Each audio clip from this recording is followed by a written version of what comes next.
ESPN 94.1 FM and AM 930 present The Drive. It is Monday, February 20th. Your drive begins now on ESPN 94.1 and AM 930. I am your host, Paul Swann. We're here taking your phone calls and your texts this hour. We'll open up the text line in a few minutes at 304-396-TALK, 304-396-8255. What a good weekend we have to talk about. Marshall basketball getting the victory over Troy, 88-78. We're going to hear from Tavion Kinsey in a few minutes about the victory as we look ahead. We're now on the Wednesday-Friday sequence for Thundering Herd basketball, as the conference tournament is a week or so away, depending on where you're seated. And the Thundering Herd getting the victory over Troy locks itself up at least a top 4 finish, could be even better. Marshall right now is number 2, looking for, hopefully, an undefeated road trip. Then, if Marshall does its part and Southern Miss slips up in one of its next 2 contests, Marshall will win the outright title of regular season champ. It'll be because it has the tiebreaker with Southern Miss. So that's what we're looking for. We're hoping that Marshall can take care of its business, and then the Southern Miss Eagles, the Golden Eagles there.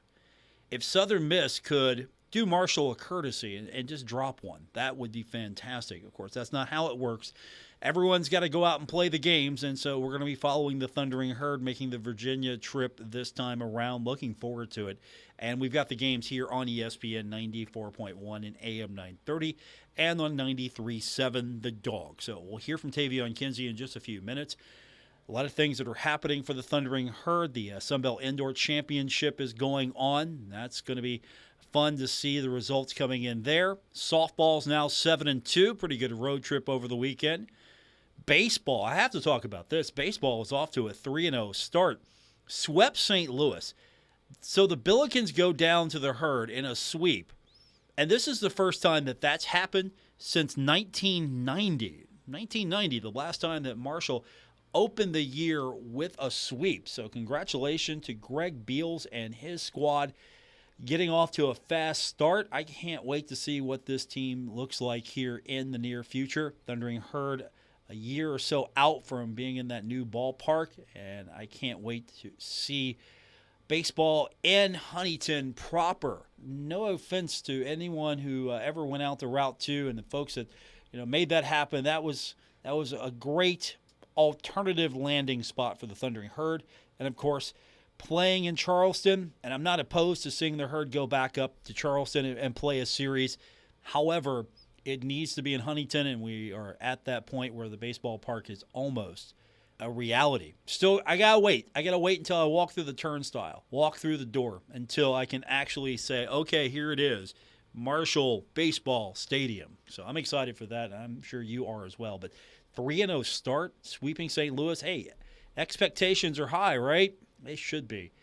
So we've got football to get into today. And, of course, we're going to talk more about basketball. We'll break this basketball game down further with you as Marshall got the victory. It was fun. It wasn't as fun as the game against Georgia Southern, only because Marshall had this one. I know Troy made its run here and there. It made an opportunity for itself to be close. Give that team credit. But Marshall then just put it away. And Marshall getting the victory, locking up a Saturday appearance. And I had some people ask me after the game, where's Marshall going to play in the bracket? When's Marshall going to play? So I'll explain it to you best I can. So Marshall's got a double bye. So Marshall doesn't have to play in that opening round, and Marshall will not play on that Thursday. So you have the opening round, and then you have the Thursday set of games. And then Marshall will play one of the 4 slots on Saturday in the tournament. It's not set just yet when Marshall will play, only because we got to find out. Marshall could be the number 1 seed. Marshall could be the number 2 seed. Marshall could fall all the way down to the 4 seed. So we just don't know yet when Marshall will actually play.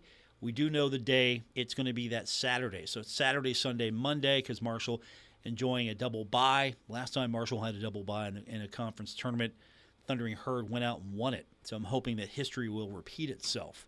But that's basically all we know right now. We're still waiting to see where the Marshall women end up. Marshall losing on the road. We're going to hear from Tony Kemper tomorrow, so we'll touch more on what's happening with the Marshall women's basketball team tomorrow with the head coach himself, as it's getting to that point now where you're going to have some urgency. You've got 2 games left on the regular season, and then you have the guaranteed game in the tournament, and then what happens after that, it's going to be up to the Marshall women. Have they done enough to get into a postseason? If they win the tournament, they're going to the NCAA. If they don't win the tournament, have they done enough to get into one of the other women's tournaments that are out there? Not necessarily the WNIT. So that's a push right now. I think the team wants to finish strong and make a run in the tournament and try to get into a postseason. The NCAA is still the goal. That's not gone away. But just in case, has this team been able to do enough to get to a postseason tournament, which I think would be strong for Tony Kemper and his squad to get this team some postseason opportunity, because, again, this might not really be the same team next year. Of course, you have graduation. Obviously, you have senior night, which it was at the men's game, and that's going to come up for the women. But the team that remains transfer portal, right? So you want to try to be as successful as you possibly can, and you have to re-recruit the kids. And that's something that is going to be more and more prominent. You have to retain your kids now, not just recruit them, but you have to retain them. And so we'll talk about football as well, because we've got some good news today. Speaking of retaining a coach. And did you watch the XFL? I watched the Sunday night game. It was the DC Defenders. And I like those helmets, actually. I'm not going to lie to you. I like the helmets of the DC Defenders. And I like the logo of the Seattle Sea Dragons. I just like that name, the Seattle Sea Dragons. And the XFL, of course, is this is version 3.0, the version that Dwayne "The Rock" Johnson and his partner, his business partner, acquired after it went into bankruptcy because it was paralyzed with COVID. And I thought it was going well. I really thought that it was off to a great start, and then COVID hit. And that's going to paralyze any business that's set up for live events. And that was the business model. Vince McMahon and his organization, he set up for live events. That is what he produces. His product is live. And so it goes into bankruptcy because you don't have product. Live events, you don't have product. And it comes out of bankruptcy, and Dwayne "The Rock" Johnson is now a part of the ownership team. It looked good. I was actually interested and intrigued. I'm not gonna watch it every single week. If it's on and I can watch it and I have some time, I'll look at it. But it's not, okay, 1 o'clock on Sunday, I'm watching the Cincinnati Bengals. Don't bother me. I'm watching. Or if I have to go somewhere, I'm listening to it. It's in the car with me. I'm watching or listening to the Bengals game. That's it. I'm locked into that. It's not there for me yet, but say Cincinnati got an XFL team. What if the league is doing all right, expanded to a few more cities? Maybe Cincinnati gets an XFL team. All of a sudden, hey, I'm going to be into this a little bit more because Cincinnati's got a team. Because they're regional, obviously, gravitate towards teams that are closer to you. Doesn't work that way all the time because I'm not a Pittsburgh Penguins fan. I love hockey. I'm not a Penguins fan. I don't hate the Penguins. I'm just not a fan. It's not like my dislike of the Pittsburgh Steelers. Now, the reason I don't hate the Pittsburgh Penguins is because I respect the quality of play. I respect the game. Sidney Crosby, amazing player. Mario Lemieux was an amazing player. Jaromir Jagr was there at one point. Amazing player. They've won multiple Stanley Cups. So, yeah, it's a great franchise. But I'm not a Pittsburgh Penguins fan. But if there was an XFL team close by, I might be more into it. I have something to root for. And of course, if there was and when I mean close by, I'm talking basically, for me, I'm talking geographically, Cincinnati. There's a Cincinnati XFL team. I'm going to be into it. I don't have an Ohio-based hockey team to root for because I don't like any of the Ohio-based hockey teams, and that goes back to my days with the Huntington Blizzard. So sorry, Columbus. The chill kind of killed that for you. But if there was a football team that was in the XFL, or you know what, the USFL, I would probably be more interested. But I'm really, right now following Houston, and I'm following the Seattle Sea Dragons because Brendan Knox, by the way, if you weren't watching that, if you're watching the NBA All-Star Game, first of all, I'm sorry. I'm sorry you did that to yourself. I flipped back and forth. I went over to the XFL game, and I caught Brendan Knox running it in for a touchdown, and he looked good. Thought to myself, okay, that's the Brendan Knox I know, and he scored the touchdown last night for the Seattle Sea Dragons, so congratulations to him. He looked good, and I hope that that's just the first of many for him. So I have a rooting interest now because there are some guys that didn't make it in the NFL or get that next level shot and now have an opportunity. So that's exciting to me. Busy weekend. We've got basketball coming up this week. Dan D'Antoni, his squad, taking the road one final time before going to the tournament. And we'll talk about the win over Troy when we continue, and something else I'm going to talk to you about. I'm excited about this. We're going to hear from Ben Ashford, the Director of Football Performance. You might know him affectionately as BA. If you go to the football games, he's the guy yelling at you on the video screen in the fourth quarter, and you want to run through a wall. Anytime that he puts the motivational speech on, you want to run through a wall for him, and I saw that in person today. The football team, they invited us, some members of the media. We got a chance to go and actually see a little bit more what the fourth quarter program's about. Well, okay, it's just guys working out, right? Yes and no. The fundamentals are there. But it's about more than just, okay, let's go lift some weights, in the spring. It's about more. And so we're going to hear from Ben Ashford. If you don't know BA, the Director of Football Performance, you will soon. And it was eye-opening today. It was really fun to go and see exactly what this fourth quarter program that Coach Huff talks about all the time, what really goes on here. And we got some player perspective from it as well. We're going to have that throughout the week, but I want to focus on BA, Ben Ashford, here when we continue. So we'll start there.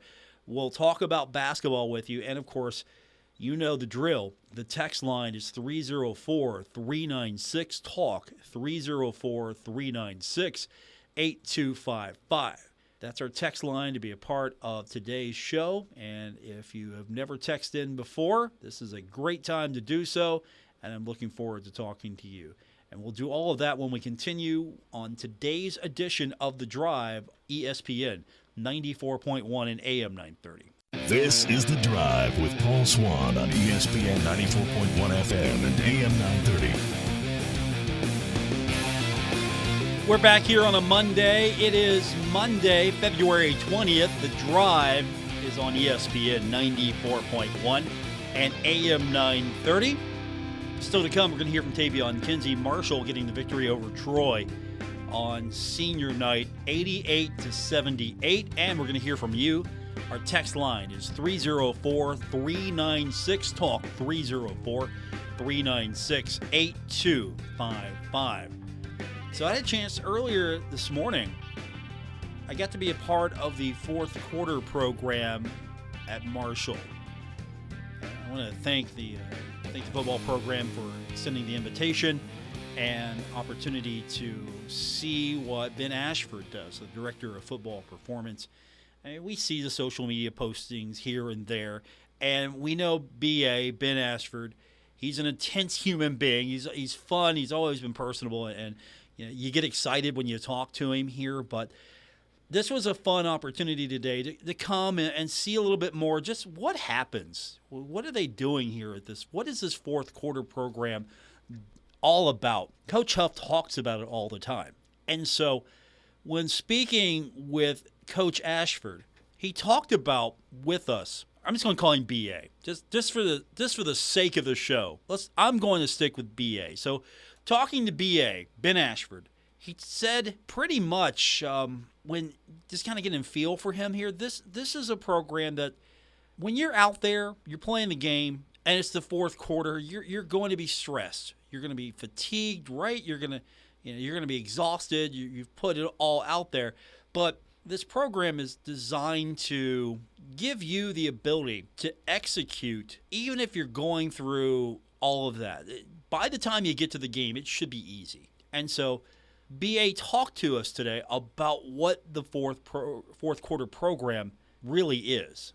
So right now we just started the fourth quarter program. So this is our entire training program is called the fourth quarter, but this is the true meat and potatoes of where we shape the 2023 team. So right now it's about the most important time of the year. Every time is the most important time because it's the only time we're in, but right now is where we brought in 20-plus new guys, and we form the 2023 season by how we work, by the intensity we work, by the energy and the effort we go to work every day. This phase, this month of training prior to spring ball is really about building up their bodies, building up the mentality of what it's going to take to finish the season strong, developing the character that we need to be able to finish the season, i.e. what we're trying to develop is to get the guys as mentally and physically fatigued and still demand they execute to near perfection. So this is how the team is formed. Don't show up on game day and say, okay, here I am, I'm ready to go. You don't show up a few weeks out, okay, what's the playbook, coach, I'm ready to go. You go through the fourth quarter program. This is the foundation. This is going to shape what this football team is all about. And the fourth quarter program started not that long ago, so they're really not all the way into it yet. They're starting to ramp up, but Coach talked about this. BA talked a little bit about when this thing started. So we started right after Martin Luther King, the Tuesday after Martin Luther King, and we trained for 4 weeks, and I've kind of built them up to this phase. So the first phase is 4 weeks of heavy weight room, light running, and this is a blend of both. We actually back off a little bit in the weight room and the intensity in here because obviously our intensity goes up on the field. So right now we're in the second week of the fourth quarter program, so to speak, the meat and potatoes of it. And then after this phase, we'll go into spring ball. This prepares them to go into spring. This is, in essence, if you were thinking of an off season, this is like fall camp leading into spring ball. So I try to tell our guys to mentally prepare for how you would be in camp, the same level of intensity. So spring ball, this is fall camp. So what does the week look like for these guys? You heard a little bit of what it might sound like to you, but BA talked a little bit more about what this week really looks like. It's a blend of 3 lifts a week and 4 runs a week, 2 linear days and 2 change of direction days. So it's a lot of volume on them.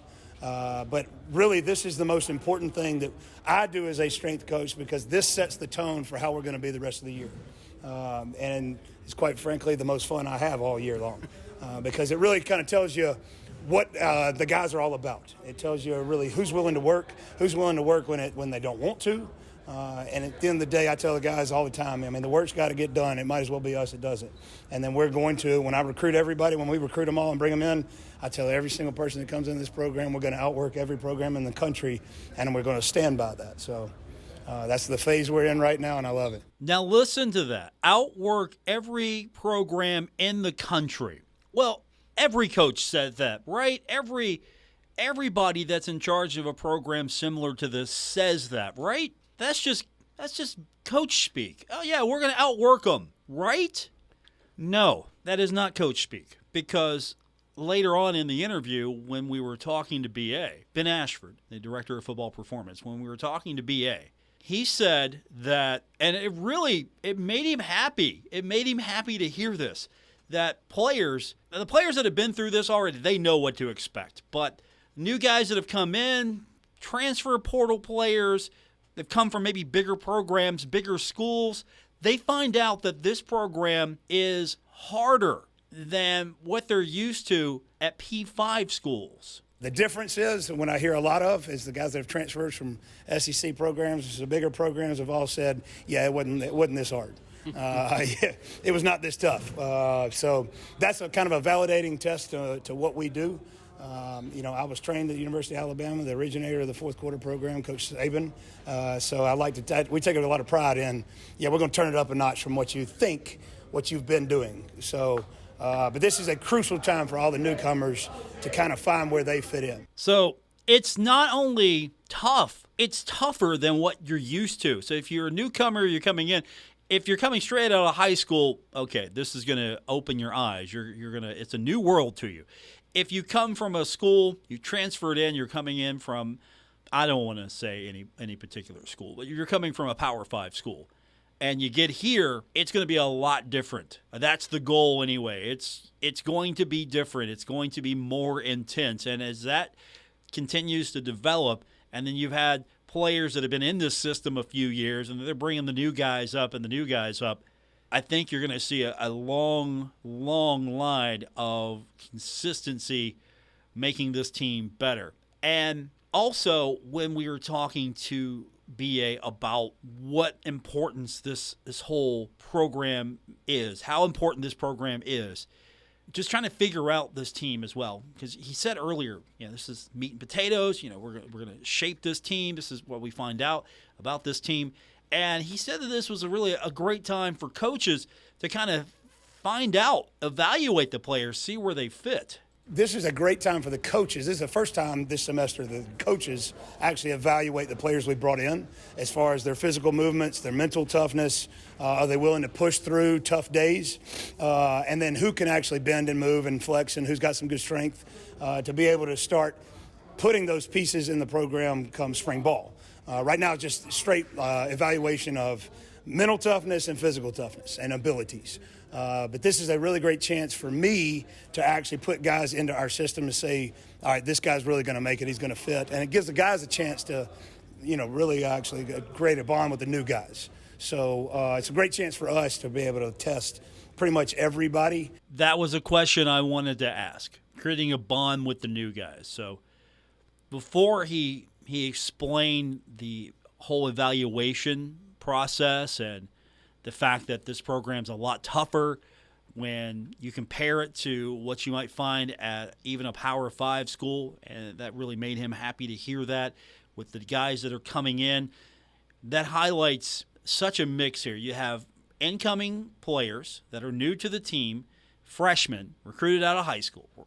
You have returning players of different classes, and then you have incoming players from the transfer portal. So you have different mixes. And, of course, within the players that are returning, some are still, they're maybe, they're not a freshman anymore. They're a sophomore. They're lower classmen. They're upperclassmen. And so they're working their way through. And all of this blending together, this is where I asked BA about the value of this, not just preparing these men physically, preparing them to go out there and play. But not only is that important, the mental aspect and trying to find that chemistry, the team bonding. Is this where it begins?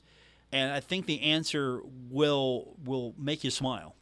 We only grow when it's tough, right? We only really bond when it's tough. When it's really easy, everybody, they get their praises and they have fun and they leave. But you really create memories when it's tough. And when everybody's going through something tough together, that's where you create a bond that can't be broken. And that's what I tell our guys is, I want you to suffer in training so you can reap the rewards in battle when you go to actually the game day. So right now is as much of team bonding as it is anything. They're trying to develop their chemistry. Like I said, we've added 20-plus new guys. We did the same thing last year. We'll add new freshmen again this summer. So very much a part of our philosophy and a part of what we do in here is to try to put them through tough days so that when you get to a game, this is easy and that bond can't be broken. I've tried to tell guys, once you earn something, it's hard to take it from me. If you're just giving it, if I just give it to you, it's easy to take it away and give it away.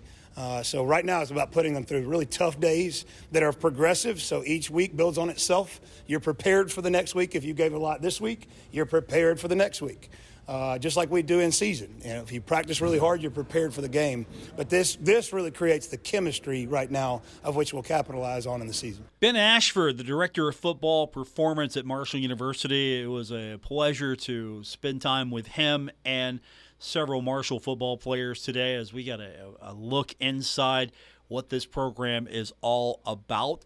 And after they were done working out, going through the various drills, going through the various machines, doing everything that was expected of them, you had sort of a group meeting. And part of that message, it wasn't about how much you can lift, how many weights you can deadlift or anything like that, not that kind of metrics.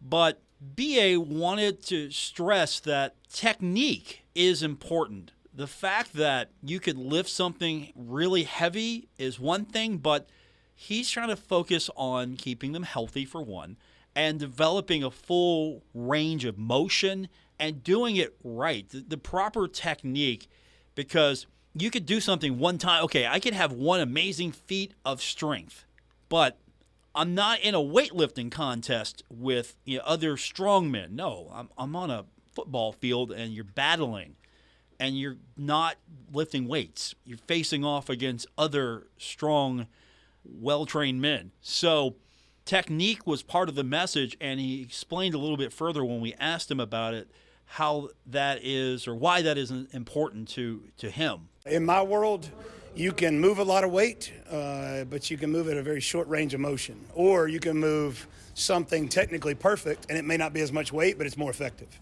So I always try to tell you guys, make your reps count, don't count your reps, so to speak. If you don't have the fundamentals of the movement, then it's not going to help you athletically. Okay, you're really strong in a very short range of motion. I'm trying to keep guys healthy, and the maximum, if I can teach them the perfect technique, their numbers will actually skyrocket a lot faster. I have a lot of guys, well, Coach, I'm a 500-pound squatter. And then I watch them squat, and I say, that's a quarter depth. That's not a real squat. So I try to teach guys how to do things at a full range of motion so that they can get the most out of every rep. And then, obviously, if you can do it correctly, heavy for multiple reps, that's going to help you in a game. It's great to be one rep max strong. It's another to be really strong for a bunch of reps. In a game, you might play 80-plus snaps. So you need to generate a lot of strength and a lot of power a bunch of times. That's, in essence, what the fourth-quarter program is. It's a ton of reps, a ton of sets, a lot of volume at an extreme intensity, and still demand you do it perfect. Hence, when you get to the end of a game, you're mentally and physically fatigued, but I still got to look to the sideline and execute the play to near perfection. I can't jump off sides. I can't have a false start. I've got to go to the right gap. All of that correlates in here, and we try to form all that in here. Ben Ashford, Director of Football Performance.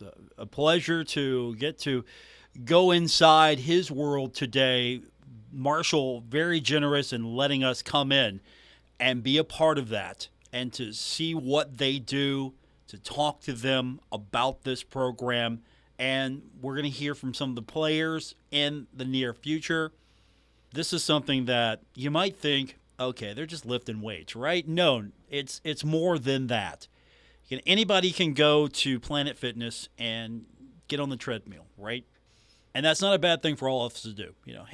We should take our personal health and fitness seriously. We should get on the treadmill, sure. But this is a lot more than just trying to work out to be healthy. They're trying to forge a team. They're trying to keep these young men physically healthy, their mental well-being, working together, making sure that this is a unit that can go out and perform. And I think it's going to pay off. I think it's going to pay off because I could tell there was already a lot of camaraderie in the workouts today. It wasn't just guys going through their drills, trying to get everything done. I could tell that there was a lot of bonding going on, and it's good to see that because if they're not functioning as a team, they're not going to win as a team. And we'll hear some of the thoughts later this week from some of the players that we had a chance to talk to. So, again, I want to thank Marshall for allowing me the opportunity to come in and be a part of that today, and hopefully we'll get to do that again here in the near future.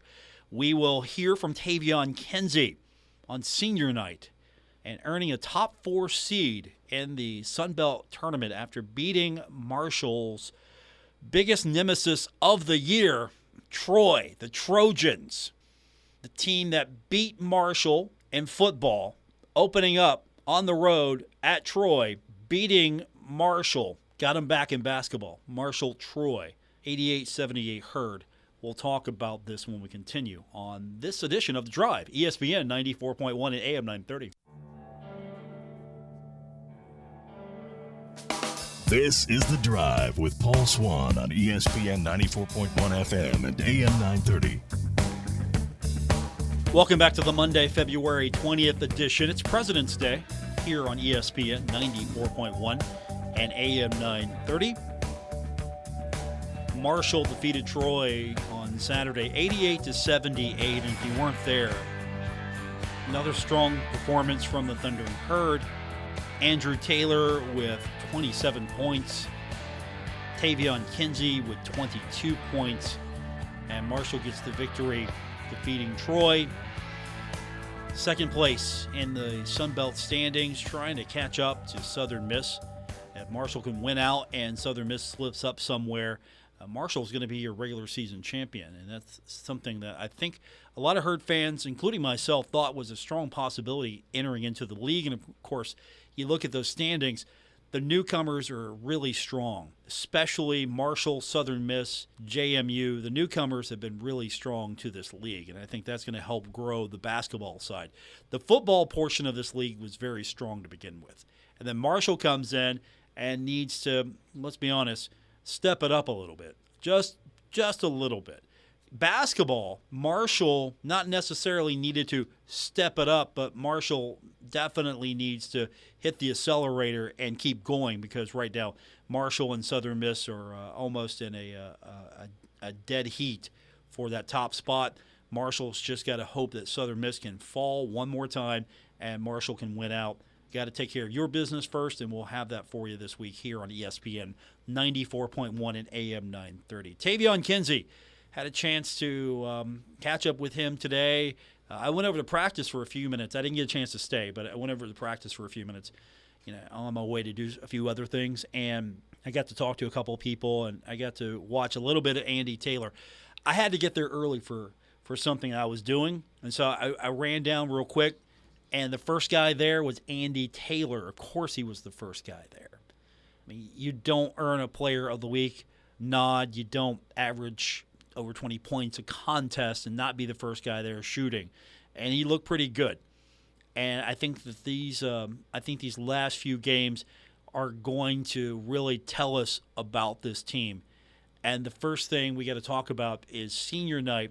Tavion Kinsey, it feels like he's been with us forever. It was just yesterday, right, that we just started to see him on the court, and then in that same breath, feels like he's been around forever. So after the victory, he talked about that, the emotions of the game. He talked a little bit about that with going out there, having some fun.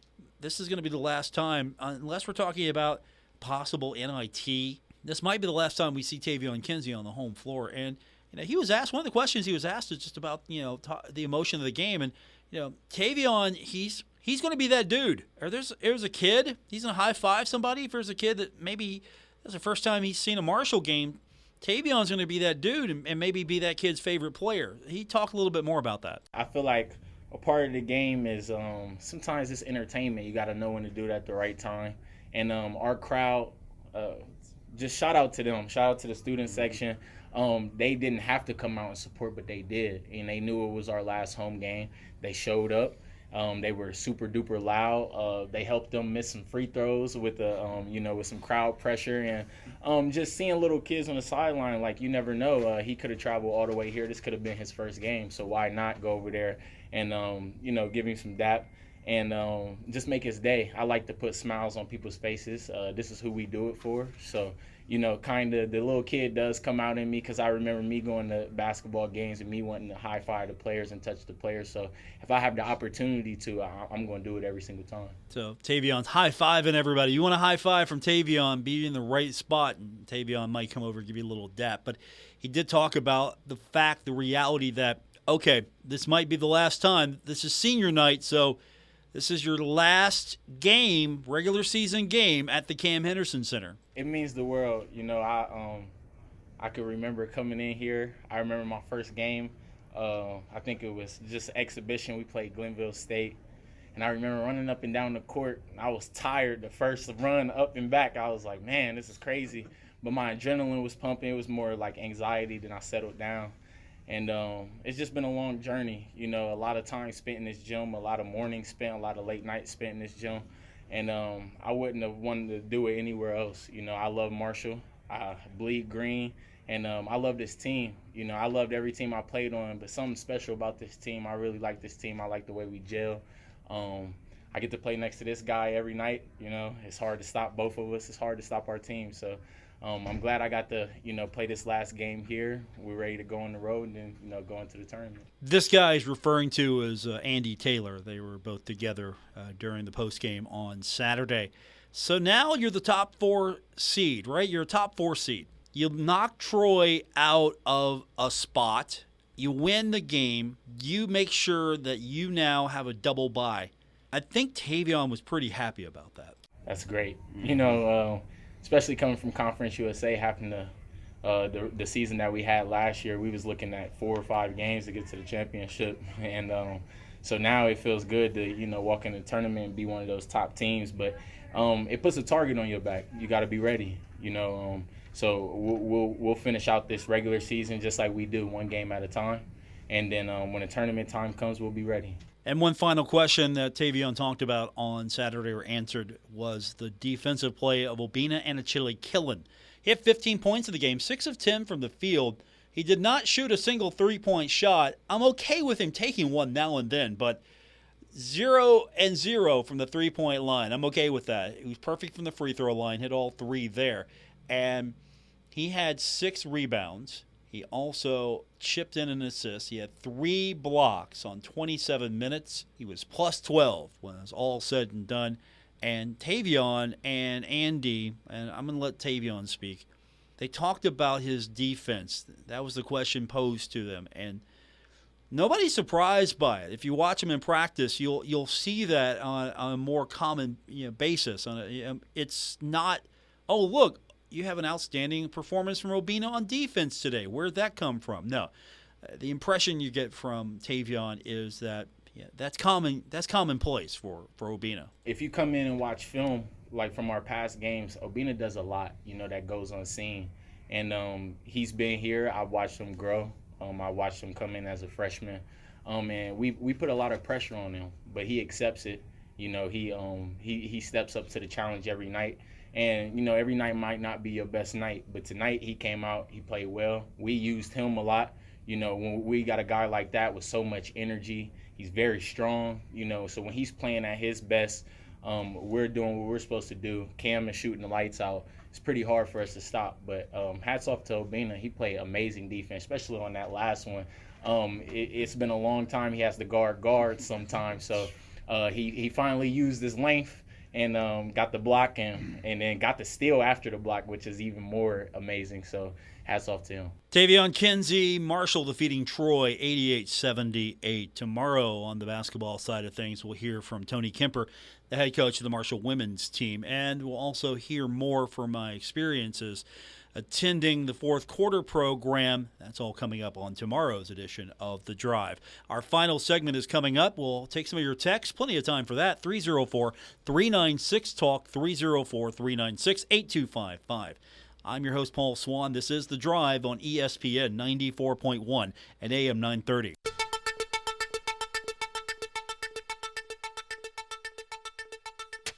This is The Drive with Paul Swann on ESPN 94.1 FM and AM 930.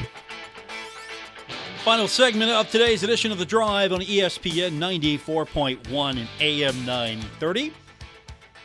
Thanks for tuning in. We always take your text at 304-396-TALK, 304-396-8255.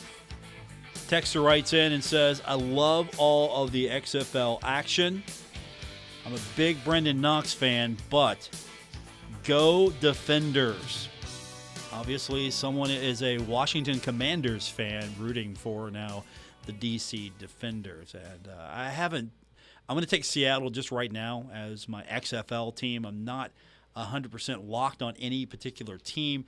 I got to still see what the USFL looks like this year, see if I'm going to latch onto a team there. I'm in hockey mode, man. I'm just going to tell you that right now. I'm in hockey mode. That is my getaway sport. That's the one where I can just be a fan, and I got Rangers hockey to take me all the way, hopefully, to the Stanley Cup. We will always take your texts. We can do that every day during the show at 304-396-TALK, 304-396-8255. So every day, keep the text line open. We've got a lot to talk about this week. Marshall back on the road. The Herd's going to be on the road rest of the way until either the NCAA tournament or possibly a NIT bid. And what I mean by that is, if the Herd's going to be in the NCAA tournament, I think we're all going to see the Herd again at home because there'll be Selection Sunday. Obviously, Selection Sunday. we'll know. We'll just know right away. However, always that strong possibility of an NIT bid. And if Marshall, for whatever reason, wins the regular season crown and doesn't get the Sun Belt Tournament Championship tournament, there's that NIT bid. And the Herd could play host to several teams. We'll find out. We've got a week to go before the tournament. It all gets started again on Wednesday at James Madison. This game's going to help determine a lot. And that's going to do it for today's edition of The Drive on ESPN 94.1 and AM 930. I want to thank Marshall Athletics this morning as well for being such a gracious host and allowing us to take part of the fourth quarter program. Back tomorrow. We'll do it all over again here on ESPN 94.1 and AM 930. Have a great night, everyone.